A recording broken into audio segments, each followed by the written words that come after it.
रात के 3 बजे वो आत्मा ढाबे के लोगों को परेशान कर रही थी।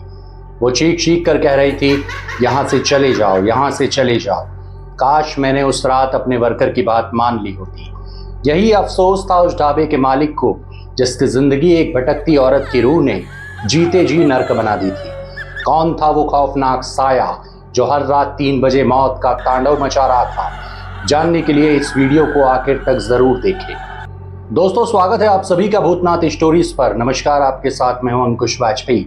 कहानी शुरू करें उससे पहले आप सभी से गुजारिश है, अगर आप मेरे चैनल पर नए हैं तो चैनल को सब्सक्राइब करें। साथ ही अगर आपके पास भी कोई सच्ची कहानी है तो स्क्रीन पर चल रहे व्हाट्सएप नंबर पर मुझे जरूर भेजिए। तो दोस्तों, आज की कहानी में भेजी है यश ने। इनका कहना है, भाई ये कोई सुनी सुनाई कहानी नहीं है, बल्कि एक खौफनाक मंजर साल 2012 में इनके ताऊजी के साथ घटा था। बात है 2012 की। मध्य प्रदेश के एक छोटे से शहर के बाहर हाईवे पर यश के ताऊजी, जिनका नाम रमेश था, उनका एक बड़ा ही शानदार ढाबा था। यश बताते हैं, भाई मेरे ताऊजी बड़े ही मेहनती ईमानदार व्यक्ति थे। उन्होंने अपनी पूरी जिंदगी की जमा पूंजी उस ढाबे में लगा दी थी। ढाबा इतना मशहूर था, दिन हो या रात ट्रक ड्राइवरों और फैमिली वालों की भीड़ यहाँ पर हमेशा लगी रहती थी। सब कुछ एकदम मक्खन जैसा चल रहा था। लेकिन फिर एंट्री हुई उस खौफनाक साये की। हुआ क्या, एक रात करीब 3 बजे ढाबे के रसोइया, जिसका नाम शंभू था, वो सो रहा था। अब अचानक से उसकी नींद खुलती है। उसे वॉशरूम जाना था। अब जैसे ही वो वॉशरूम जाने के लिए उठा, चारों तरफ सन्नाटा था। रात काफी गहरा चुकी थी, सिर्फ झिंगुरों की आवाजें आ रही थी। अब जैसे ही शंभू बाहर की तरफ जाते हैं, उनकी नजर ढाबे के सामने पुराने बरगद के पेड़ पर पड़ी। यश बताते हैं, भाई सामने का नजारा देखकर शंभू बुरी तरह से डर गया, क्योंकि पेड़ के नीचे एक औरत खड़ी उसे दिखाई दी।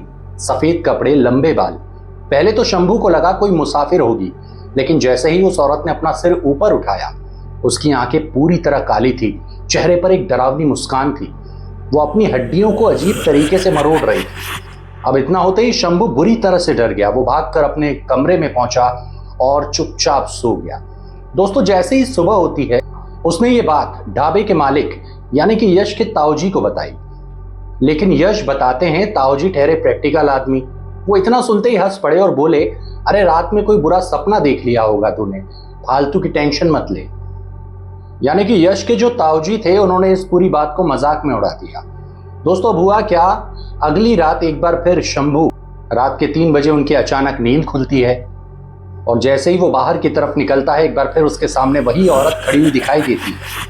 पेड़ के ऊपर उल्टी लटकी दिखाई दी और अजीब तरीके से हाथों को सामने करते हुए शंभू की तरफ इशारे कर रही।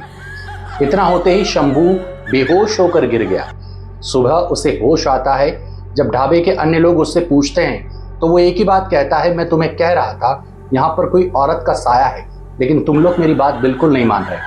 अब हुआ क्या दोस्तों, शंभू जो थे इतना डर चुके थे, वो नौकरी छोड़कर चले जाते हैं। अब यश बताते, भाई शंभू तो वहां से चला गया, लेकिन उसकी जगह एक और नया रसोइया आया। उसका नाम राजू था। 4-5 दिनों तक बिल्कुल ठीक चला, लेकिन फिर एक रात राजू की भी अचानक नींद खुली। उसने देखा कि बाहर की तरफ कोई औरत खड़ी है, हाईवे के ठीक बगल में, और वो औरत बीचों बीच उल्टे पैरों से पीछे की तरफ चलते आ रही है। तभी सामने से एक तेज रफ्तार ट्रक आई, उस औरत को कुचलते हुए निकल गई।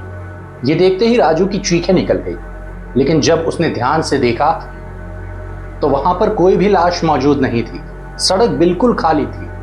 इतना होते ही राजू बहुत बुरी तरह से डरा और जब सुबह हुई तो राजू चुपचाप बिना किसी को बताए वहां से भाग निकला।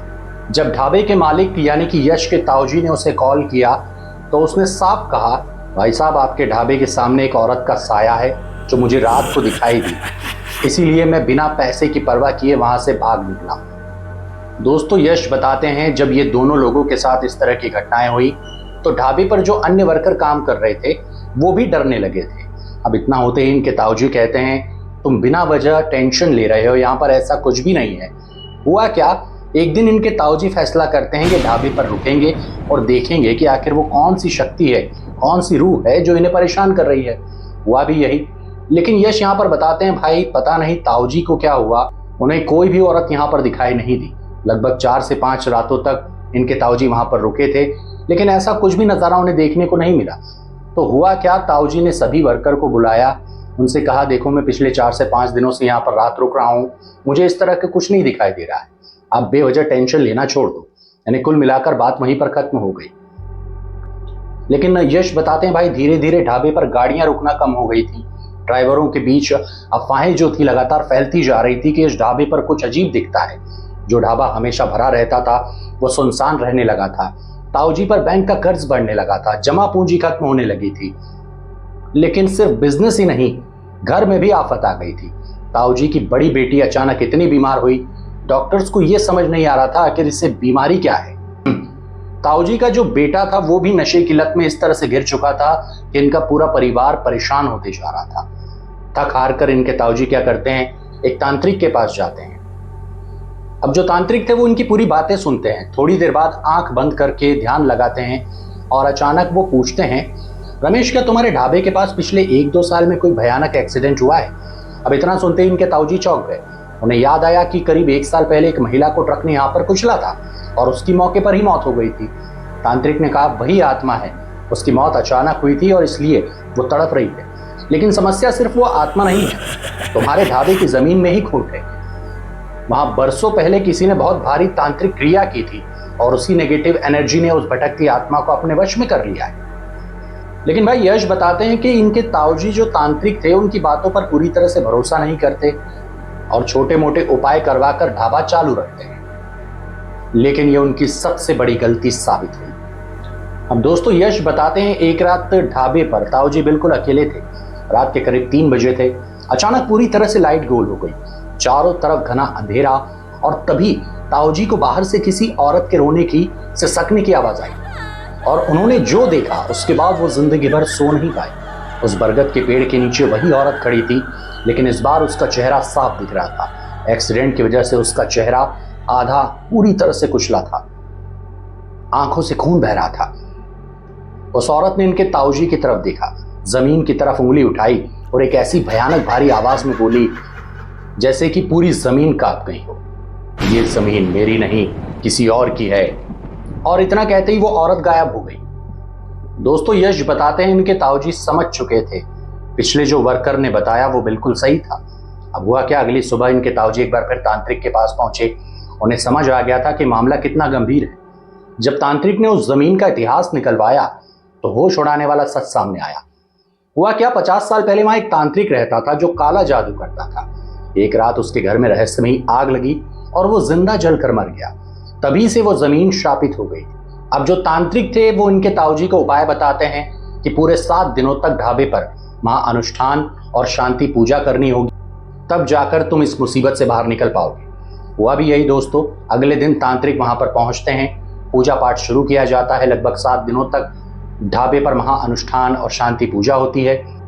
उसके बाद जो तांत्रिक थे वो बरगद के पेड़ के नीचे खुदाई करवाते हैं तो वहां से कुछ हड्डियां, कुछ खोपड़ी जैसी पुरानी चीजें निकलती हैं जिन्हें विधि विधान से नष्ट किया जाता है।